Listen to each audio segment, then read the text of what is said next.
Hey there, YouTube people. I wanted to do something a little bit different here today, and that is talk to you guys about what I think are the easiest plants to grow here in Western Washington State. Now, we don't have an overly long growing period for warm weather crops like peppers and tomatoes and okra and so forth. The only way that we can grow okra basically is in a greenhouse. Same with melons and so forth. So what I wanted to talk to you about are just one of these plants on my top 5 list require being started 4 weeks at least before you put them out. You want to start them 4 to 6 weeks. And how I do that, and it's this plant right here. I do that in a solo cup filled with some nice potting mix like a Pro Mix or something. And I pot the seed up and it grows for, I like to do mine 6 weeks. I've even done them 8 weeks. Just, it gives it a nice head start. And it's something that I don't do on heat mats or under grow lights. I just strictly do this out in an unheated greenhouse. And that the first plant I'd like to tell you about is a zucchini. We have a saying here in Washington that if one person grows a zucchini plant, the entire neighborhood has zucchinis. And if my dogs get loud, I apologize, but Charlie's still really vocal. He's just gotten a lot better about barking. And Charlie is our newly adopted dog. We adopted him going on 2 months ago. So number 1 is a zucchini. Number 2, bush beans, bush snap beans to be precise. These are dead on easy. You stick your seed in the soil, water it in, make sure that the soil is evenly moist, and you will grow beans here. And what can I say? They will be prolific. Pole beans are also fairly easy to grow. Where you run into the difficulty is if you're growing to dry bean state. You have to get a shorter season, pole bean or bush bean. Because I'll use, I have a pole variety and it's a lima bean and it's called a ping zebra. It's really pretty, striped pink lima.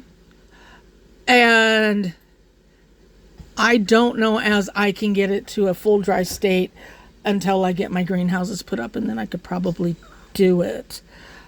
If not, I do have access to a contained grow room that I can most likely grow it in. But any other, if you're just growing just for fresh eating, these are like right up your alley. And that is a pole bean or a bush bean. Either or, doesn't matter. Next on the list, peas.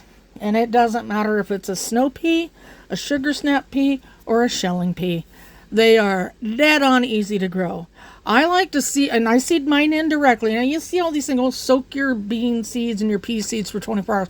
I don't do any of that. I stick them in some soil, I water them in, and I leave them alone. And they grow.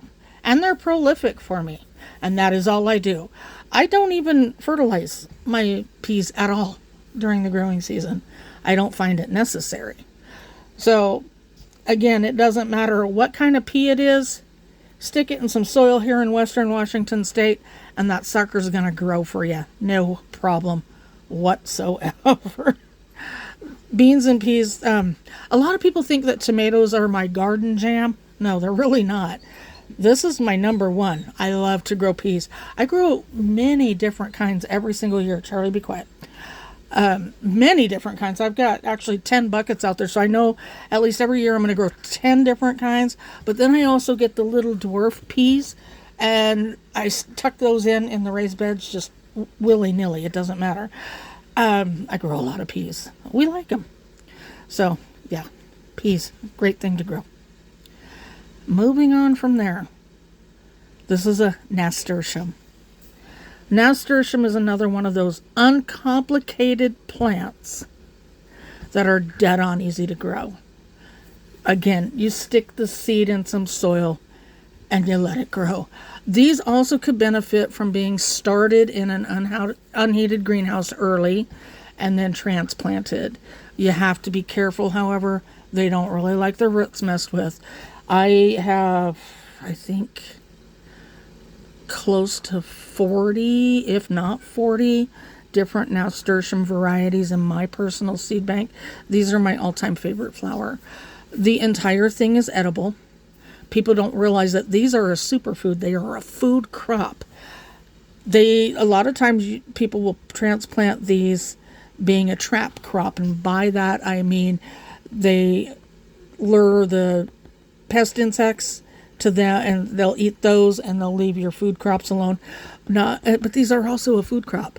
The flowers are edible. I don't like them. I think they taste terrible. The leaves are edible. I turn these into a pesto. I let the flowers go to seed. I pick the green seeds, and then I pickle those up, and they are a really nice caper substitute. If you don't want to spend the money on capers, but you like capers, there you go. Just use nasturtiums. Great food crop. It's a superfood, and it is underappreciated. And last but never least, these are probably one of the most dead-on easy things to grow in the Pacific Northwest. The only thing you have to make sure of is that they're not sitting in soggy soil or they will rot. You don't want them too dry. You do not want them soggy. You want them evenly moist, and they are fast to grow. I mean, you can grow a radish from seed to harvest in like 28 days, under a month, and you've got fresh food. And they don't need a huge area to grow in either. You can also eat the greens. The greens are completely edible. And you can let these greens go to seed, and they will do that in 1 year. They're not a biennial. They are an annual. You can let them go to seed, and you can harvest the seed pods. And they're delicious. I like to pickle mine up and then use them as a topping for salads. They're just absolutely delicious. And radishes come in all different shapes, sizes, colors. There's daikon radishes. I got a hold of we've all heard of the Spanish black round radishes. Well, I've got some French long black radishes as well. I just picked up some seeds for some zlata, which are a yellow variety. I have watermelon. I have the Korean large radishes. I have all kinds of radishes. I absolutely love radishes. If you don't like radishes, try them roasted. Roast them up with some carrots in the oven. It brings out their natural sugars. They do not have that sharp taste. They actually turn really sweet, and they're very delicious. So this is my number 5. Dead on. Easiest vegetable to grow in Western Washington State.